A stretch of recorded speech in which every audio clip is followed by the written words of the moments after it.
you to do this for me, if you will. Everybody, think back to your very first time. Boyfriend. Teenage Love. Written by Vella Jamar. Narrated by Deja, Nance.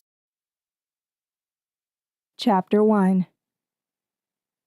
Nothing on God's green earth could have prepared me for the night I was with that cute, sexy, dark, and handsome boyfriend of mine. Not all the talks among friends over the years, no books I'd ever read, no songs that had ever been sung. Making love is a remarkable, painful, excruciating, and precious moment. It should only be experienced between two people. It was the start of a brand new year, Monday, January 3rd, 1977. After a 2-week winter vacation, it was also time to head back to school. I woke up anxious, looking forward to getting out of the house. I didn't have a lot of friends at the time and had spent most of the winter break at home. I ventured out twice, once to the mall to pick out the one allotted outfit for the holiday, and to the church's annual New Year's Eve program. Though my mother got up and slaved over the stove to fix breakfast every morning, I usually bypassed it. I admired myself in the mirror after I put on my new outfit. I combed my hair and put on a matching dark blue scarf. I don't know why I was so attached to those scarves. I had a head full of hair that could have been combed into any number of beautiful hairstyles. I grabbed my bag, put on my brand new coat, and walked out the door. I attended Harry L's High and journeyed to school alone as I had for the last few months, admiring my new clothes along the way. It's not every day when you're as poor as we were that you got a new anything. I particularly liked how I fitted into my navy blue pants with a matching blue and white checkered shirt with cute little pockets attached. I don't remember my shoes being new, but they may have at least been decent at the time. Though the walk was only 30 minutes, it seemed longer when you walked alone and had only yourself to talk to. I sat down right as the last bell rung. My first class was chorus. It was pretty noisy as everyone told of gifts they'd received. They were catching up on each other's lives, acting as if they had been away from one another for a lifetime. Everyone seemed especially proud to show off new clothes. I knew I sure was. It was the only one my single mother of 8 could afford and meant that I would have to return to old rags the next day. We waited for the teacher to decide which songs to sing. After singing a few, we realized just how long we had been away. We needed tuning up. After attending 2 classes, it was brunch time.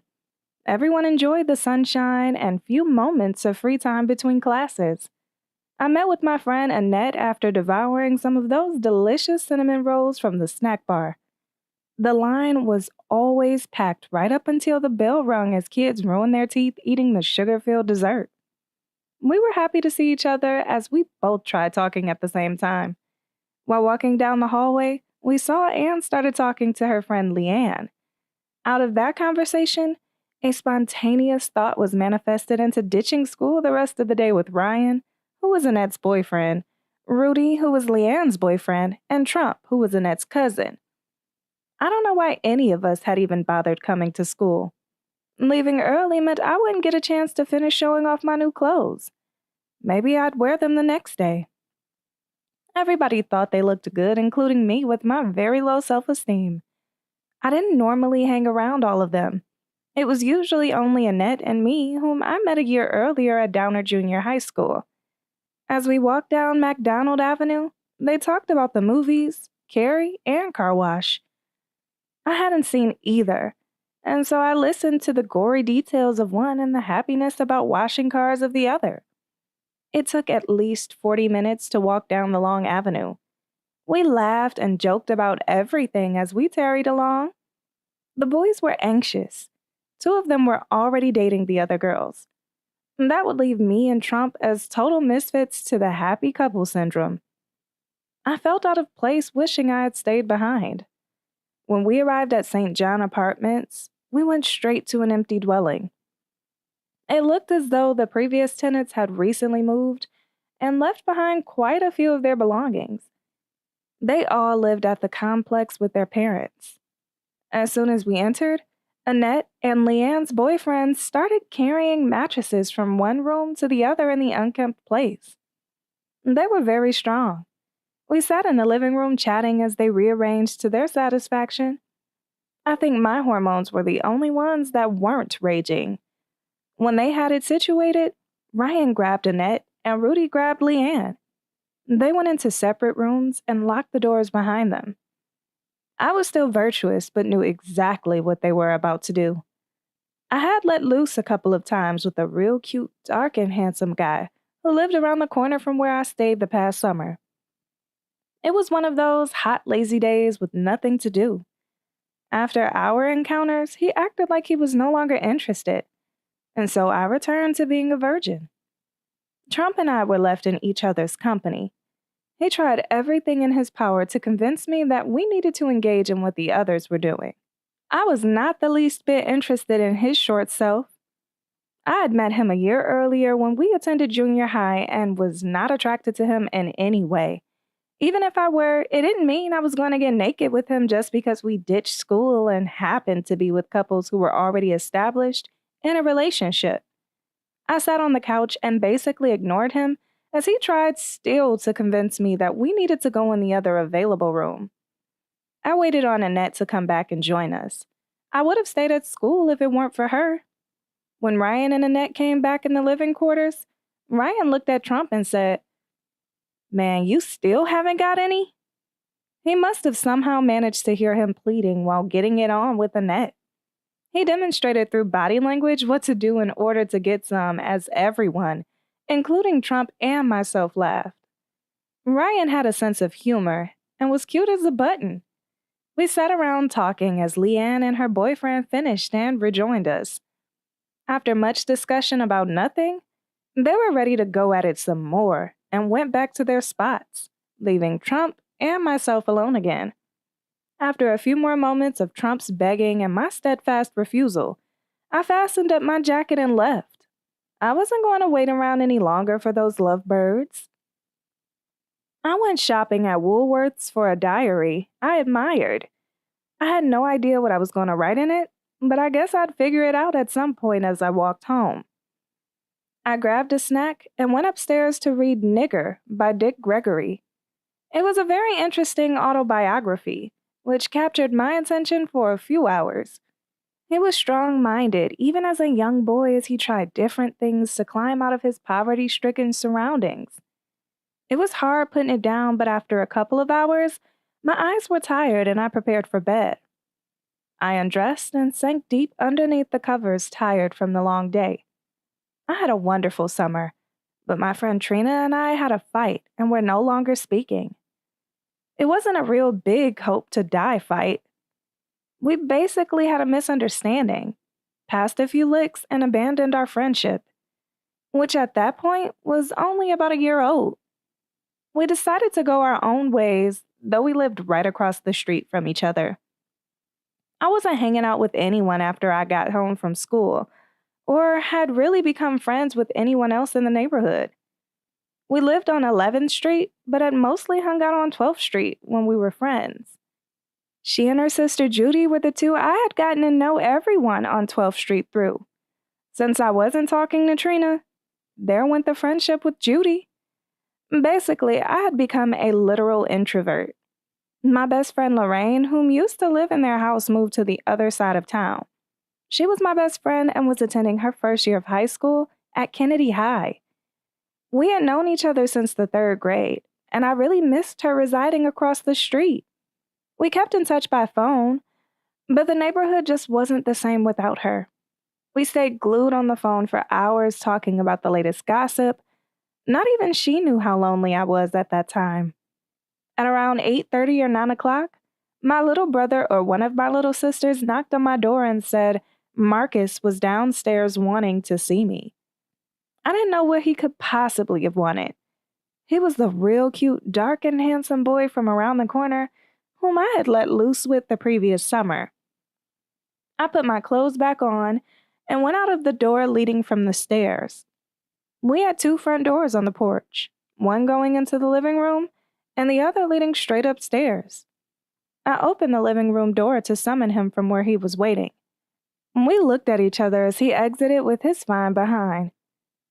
He was the cutest 15-year-old boy in the whole wide world. I met him about a year and a half earlier. He had a smile that could literally make you melt at the very sight of his shiny white teeth. It was cold outside, and I asked what he wanted as he stood there looking so gorgeous. He said he wanted to show me something and asked me to walk to the overpass with him. It was a very weak line looking back, but I fell for it. Without thinking, I walked off the porch still proudly wearing the new coat I received for Christmas. He was dressed nice too. His little brother Raymond had accompanied him, but we left him behind as we walked down the street. He put his arm around my waist, sending butterflies to my stomach. He didn't say much as we walked the 2-block journey, both of us knock-kneed from birth. When we climbed the hill to the overpass, he grabbed and pulled me towards him, placed my arms around his neck, and kissed me. Totally taken by surprise, I kissed back. It was a fun little encounter, but I still didn't know what he wanted. I guess I should have after he kissed me with such passion. Getting involved with those Ream boys could mean only one thing according to some of the other girls in the neighborhood. After a few moments of kissing and hugging, he asked if I wanted to go see his clubhouse. Aha! That's what he wanted, to finish up the fling we started the past summer. I said, I don't care. We walked back down the dirt hill, careful not to fall as he led the way. As soon as we walked around the corner, he looked intently in the direction of his house, which was located across the street from the clubhouse. He then carefully looked up and down the block to make sure no one was looking. When he was certain no one was, his family in particular, we zipped to the clubhouse, hurried inside, and locked the door behind. Someone had put a little magic into fixing up the clubhouse, as Marcus referred to it. There was a long pull drawstring that turned the light on and off, 2 mattresses sitting on top of the other, complete with a sheet, blanket, and a pillowcase on the pillow. There was also a chair against the wall and what appeared to have once been a work table, still sitting in the corner with a few scattered tools atop. We embraced again. He was anxious and ready to test out his private domain. I imagine he had some kind of arrangement with Juan and Francisco, whose home the clubhouse was at. They were 2 of the cutest Mexicans in an otherwise dominantly black neighborhood. Their parents were still happily married to each other, unlike most other parents in the area who were divorced. Marcus, along with his big and little brother, were among the cutest boys in the neighborhood. Trina and Judy's cousin, Brenda, lived on the same street as Marcus, and I once heard her say that the Ream boys might have been the cutest on the block, but to stay away from them because they were very nasty. She had known them a number of years and said all they ever wanted was coochie, coochie, coochie, and nothing else. They grew up together, and she knew what she was talking about. One morning, about a year and a half earlier, I was in my room when I heard a lot of noise in the background. When I opened the curtains to investigate the commotion, I quickly closed them when me and Marcus's eyes met. He was staring and wouldn't stop. He sat on his bike looking in my room's direction, even after I closed the curtains. He had a very strong will with those eyes of his. They were very flirtatious. I drew a carefully crafted peek to look again, and to my surprise, he was still staring with a big grin pasted across his face. I closed the peek and tried looking without touching the curtains, and he was still watching. There were a gang of boys playing basketball. He was just sitting on his bike gazing in the direction of my room. He must have been thinking from that moment on how he was going to get some sex from me. I didn't know him at the time. I met his brother Raymond, seeing that we attended the same junior high school. I must have missed Marcus when I was in the 7th and he was in the 8th at the same school I was then attending with Raymond. I don't remember seeing him among all of those kids. The way Raymond introduced himself was by grabbing a girl's breast and pinching them. I had to pop that boy on the hand before I even knew his name. At the time, I was getting acquainted with all of the kids on 12th Street. I had lived on and off in the neighborhood for a number of years between my parents' ongoing separation saga, but had never ventured around the corner where Marcus lived. There were enough kids on our block to keep company with. My friend Lorraine, who used to live directly across the street, had moved, leaving me to grow up all alone. I had siblings, but they were too young, old, or we just didn't get along. Lorraine was more like the sister I could share anything with. I was just getting to know Judy and her sister Trina, though I had noticed them for a year when their grandmother used to come blow the horn for them each Sunday morning to take them to church.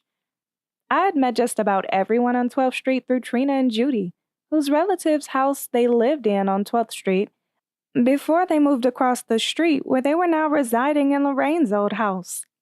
A few weeks after the backyard incident, Judy, I, and a few other girls from our neighborhood were walking home from school on the wrong side of the overpass where a car could easily have hit us. When Judy noticed Marcus walking alone, she ran back to the side we were supposed to have been on and finished walking home with him. I didn't think anything of him. When I asked who he was, someone said he was Raymond's older brother. After he smiled, I remembered he was the one staring at my room window in my backyard. His smile gave him away. There was no doubt about it. Weeks later, he and a guy named Jose, another cute Mexican in our neighborhood, rode their bikes to 11th Street, stopping in front of Judy's house. He got off of his and pushed it towards me and Judy and shouted, "Let's go bike riding!" They rode on one bike while Judy and I rode the other. We followed them straight to the underpass. As soon as we were midway, Marcus jumped off and said, "Let's switch." He guided Judy to Jose's bike and quickly jumped on the back of his that I was riding. He started pedaling in the direction of Woods Elementary and then made a quick U-turn and headed straight toward the abandoned Unimint apartments. He wanted some privacy. When we got to the play area, he motioned us off, dropping the bike on the ground. He leaned back against the fence, pulling me towards him. He placed my arms around his neck and started kissing me. I was still virtuous at the time and felt uncomfortable as I slid my arms down. He grabbed and placed them back around his neck and kissed me again, hugging me tight. It was a new experience for me, and though I were uncomfortable, I was completely mesmerized being in the arms of the most attractive fellow in the whole wide world. When Judy saw what Marcus was up to, she knew his reputation. Everyone said the Ream boys were nasty. She got off the bike with Jose and walked home. She walked the shortcut route of the Unimints, saw us kissing, and said, "Ooh-wee!" She then ran and told Trina, who once shared puppy love with him. When I first saw Trina after she heard about us kissing, she hollered, "The cutest boy on 12th Street and the ugliest girl on 11th Street were hooked up?" She then laughed out loud. I may not have been as cute as some of the other girls, but I wasn't most ugly either. After all, the cutest boy in the hood was looking. She seemed just a bit jealous. Needless to say, he cooled it and went to go think about whether he wanted to proceed. A spell after that, me, Trina, Judy, and Lisa were over Lisa's house. Lisa was a neighbor from around the corner. Marcus and Smitty, Lisa's brother, were the only boys there. Someone suggested we play the Getting on Top game, which consisted of quick humping with the boy on top. I don't know who made up that dumb game, but had a feeling it was Marcus. Since there were only 2 boys, the 4 girls alternated going to the room in 5-minute increments. The boys just sat back anxiously waiting for us to come in so they could choose who they'd hump. Though Smitty tried choosing me, Marcus and I kept gravitating towards each other.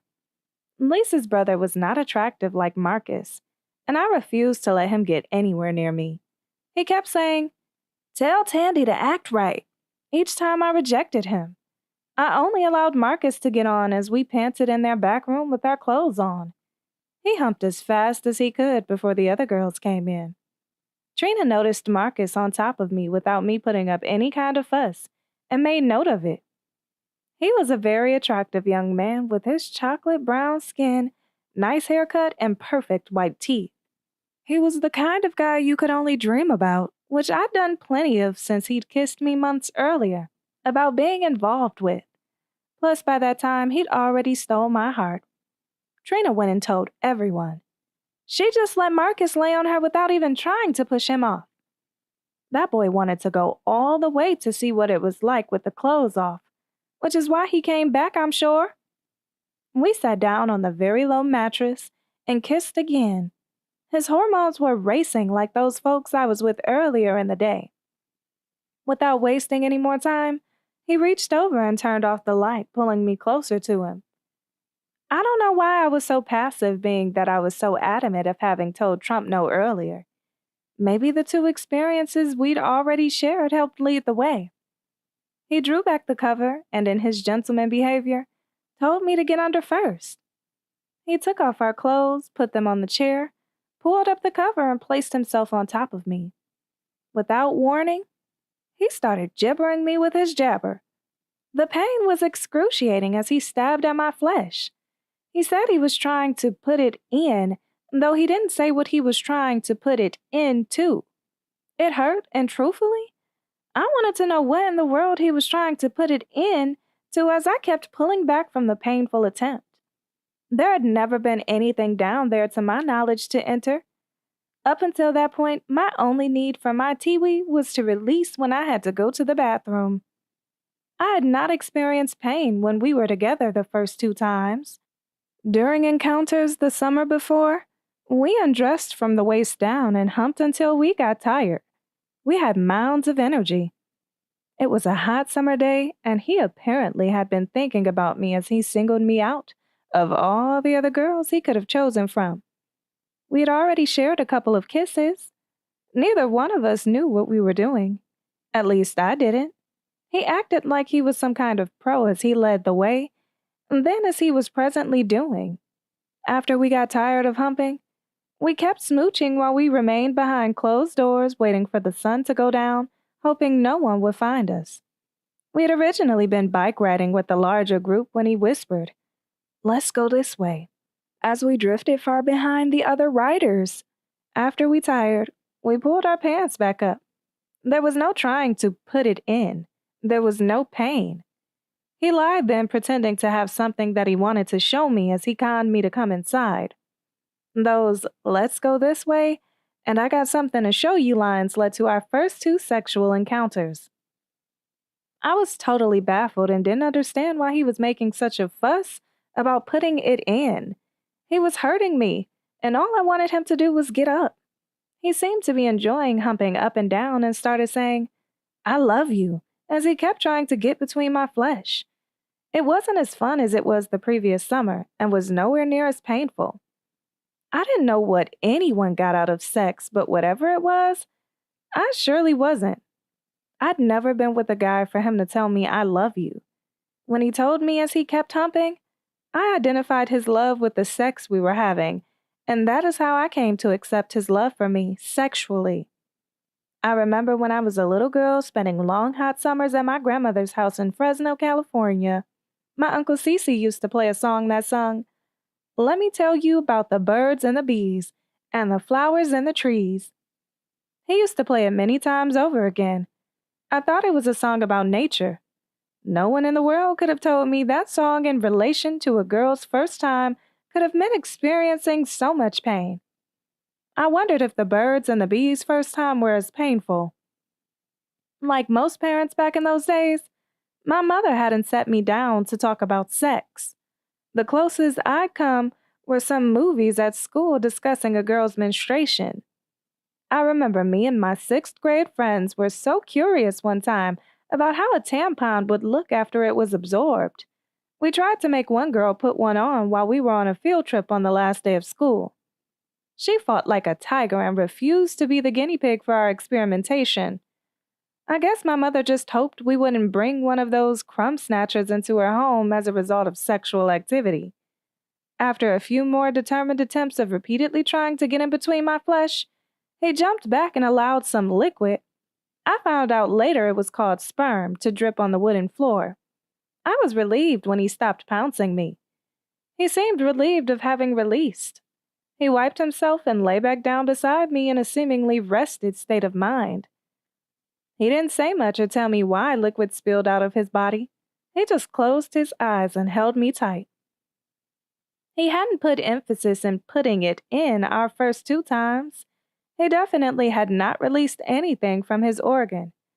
We relaxed a spell afterwards, shared a few more hugs and kisses before he said, "We better get home so we could make school the next day." We dressed and he walked me back home where we kissed passionately before he said goodbye and promised to return. I didn't know what I was going to say to my mother. To my surprise, she was still woke and opened the door. I was absolutely shocked that I didn't get the 3rd degree. Wow, that was easy, I thought, and ran upstairs thinking about that handsome devil I had just been with. I took a bath and went in my room to record the experience in my new diary. After scribbling an entire page of girly thoughts about the handsome Marcus, I fell fast asleep. My parents divorced a couple of years earlier. They actually started the process when I was in the 4th or 5th grade. They took about 4 years to stop backing in and out of their relationship before they finally called it quits. There was no way in hell I would have walked through that door and remained alive had he still been in the home.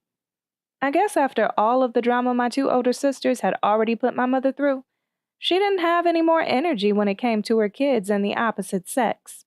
She had 5 more under me to go. What the heck? Negroes gonna do what they are gonna do anyhow, she must have concluded.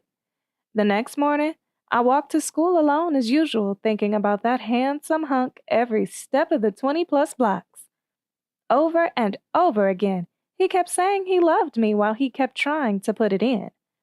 I concluded he loved me because of all that humping he seemed to enjoy. Any guy who tells you he loves you before, during, or after sex loves you sexually. I determined early on in our relationship that he did indeed love me, from the waist down. My mother's friend described it as waist down love. I still walked to school alone, but the walks didn't seem as long anymore. I had someone to think about on the trip to school. At school the next day, I shared with Annette that I too now had a boyfriend who was just as cute as her boyfriend Ryan. I explained every detail of how handsome he was, how he came over the night before, and his neat little clubhouse that we visited after spending time under the ramp. I told how he asked me if I would like to see it, and how excited he was while we were inside. I was so happy to tell her of my occurrences of being with Marcus. We got a kick out of sharing our experiences of being with our boyfriends. I had never had a boyfriend before. I remember in the 6th grade, a cute Hawaiian guy asked one of his friends to ask me if I would be his girlfriend. I blurted no, but later changed my mind. At that time, he was no longer interested. I spent the rest of the year infatuated with him. Here I was 3 years later in the 9th grade with the cutest fellow in the entire world as my boyfriend, and the very thought had me looking at life anew. Marcus knocked on the door a couple of days later. We embraced as if we had been away from each other a lifetime. Only 2 days had gone by. He was a warm, pleasant sight. He leaned back against our porch rail and pulled me towards him, kissing me passionately. I tightly wrapped my arms around his neck, and we leaned into each other as our bodies started talking. I felt it moving through our clothes. It is a wonder the rail didn't break as we leaned hard against it and into each other. The leaning was not going to cut it with him after his occurrence of dripping, which he seemed anxious to experience again. I don't know if I was the first girl he dripped with or not, but he sure wanted to go again. After a few minutes, he said, "Let's go to the clubhouse," not even asking if I wanted to go that time. He guided me down the steps, and we walked down the street hugging. Suddenly, and without warning, he stood in front of me and picked me up. As I lifted off the ground, I draped across his shoulder. He carried me for about half a block. I laughed and told him to put me down. He was strong. He smiled as he carefully placed me back on the sidewalk and said, "I'll race you to the clubhouse." We ran as much of the way as possible until we got tired and started walking again. After he opened the combination lock to the clubhouse, he stood back, allowing me to enter first. He locked the door from the inside where his neatly made bed without wheels awaited us. He pulled back the covers, motioning me to get in, and undressed us, as he had 2 nights before. I was not looking forward to him trying to fit himself into me again. I still didn't understand why he wanted to. Everything beforehand was beautiful. He was quite romantic with the little he had to work with. Why couldn't he have just carried me all the way around the corner on his shoulder and found some more fun things for us to do? I could have gone for that. I would have been fine bypassing the painful entrance. It hurted as much, if not more, as it had the first time. He was really enjoying himself while I was trying to figure out the meaning, or if there was a meaning. He was hurting me, and I wanted him to hurry up and finish. "I love you, I love you, I love you," he kept saying while he continued trying to enter, looking at me with his beautiful brown eyes. I did not believe for 1 minute that he loved me. Why on earth would he hurt me if he loved me? I thoroughly enjoyed the part when he jumped back and allowed his sperm to spill out on the floor. He proved his love when he stopped hurting my tee-wee. He wiped himself and lay back down beside me. "I love you," he reiterated. It was more believable when he told me as he lay next to and not on top of me. I was starting to love him back, but never said it to him in the beginning. They were not words I was used to hearing anyone say to me. They certainly were not words I had practiced saying to anyone. I remember when I was in the kindergarten and we made a Mother's Day card. Our teacher told us to give it to our mothers on Mother's Day and to be sure and say, "I love you." I did that Friday afternoon instead of waiting for Mom's Day, and don't remember if she said it back or ever expressing it to her again.